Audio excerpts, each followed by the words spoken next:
بسم الله الرحمن الرحيم. الرحمن علم القرآن خلق الإنسان علمه البيان الشمس والقمر بحسبان والنجم والشجر يسجدان والسماء رفعها ووضع الميزان ألا تطغوا في الميزان وأقيموا الوزن بالقسط ولا تخسروا الميزان والأرض وضعها للأنام فيها فاكهة والنخل ذات الأكمام والحب ذو العصف والريحان فبأي آلاء ربكما تكذبان خلق الإنسان من صلصال كالفخار وخلق الجان من مارج من نار فبأي آلاء ربكما تكذبان رب المشرقين ورب المغربين فبأي آلاء ربكما تكذبان مرج البحرين يلتقيان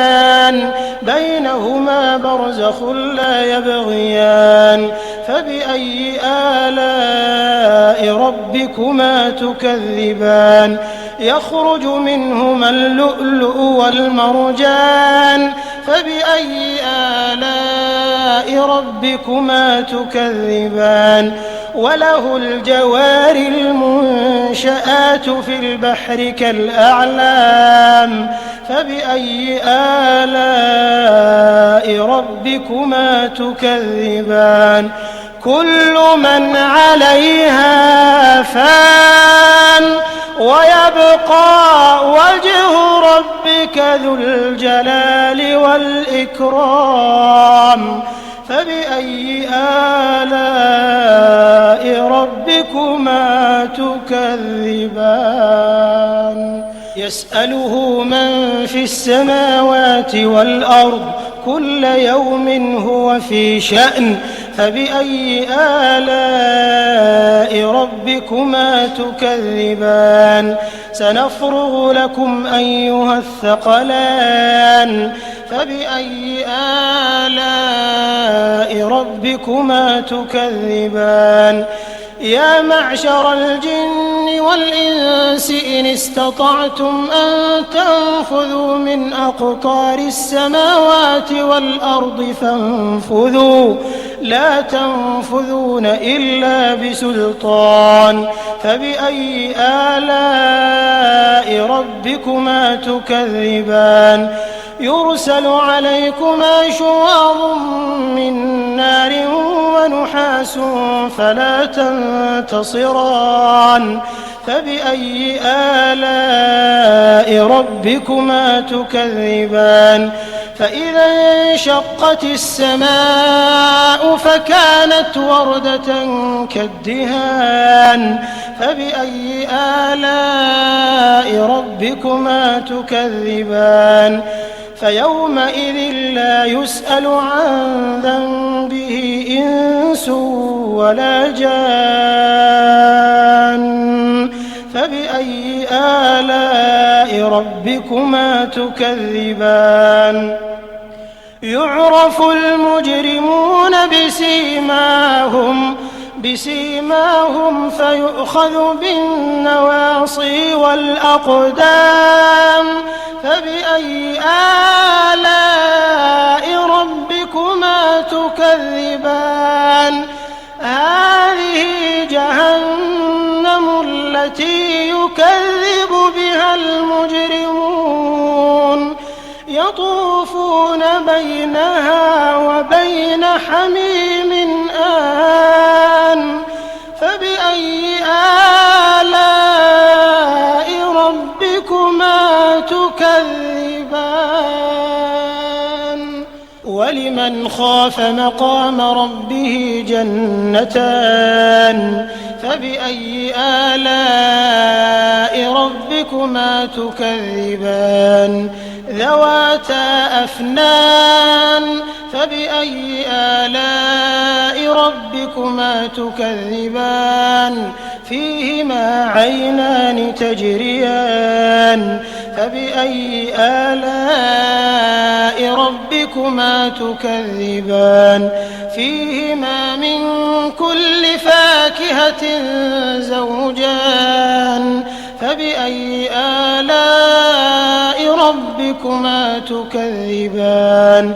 متكئين على فرش بطائنها من استبرق وجنى الجنتين دان فبأي آلاء ربكما تكذبان فيهن قاصرات الطرف لم يطمثهن إنس قبلهم ولا جان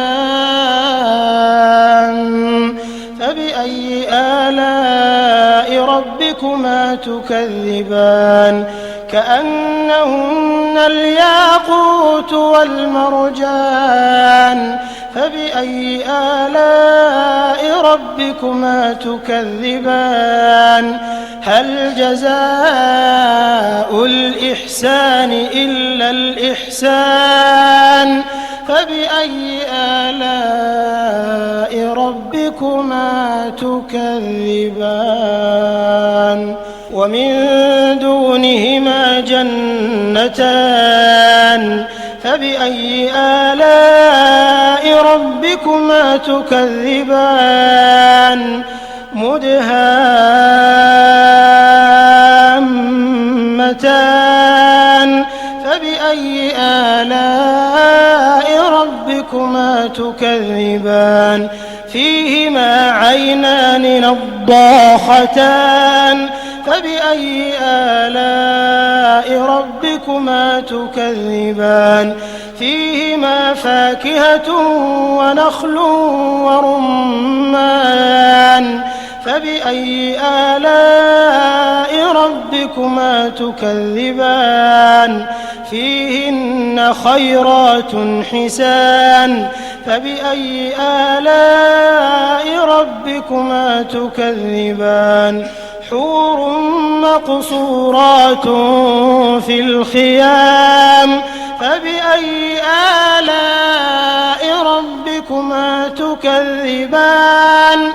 لم يطمثهن إنس قبلهم ولا جان فبأي آلاء ربكما تكذبان متكئين على رفرف خضر وعبقري حسان فبأي آلاء ربكما تكذبان تبارك اسم ربك ذي الجلال والإكرام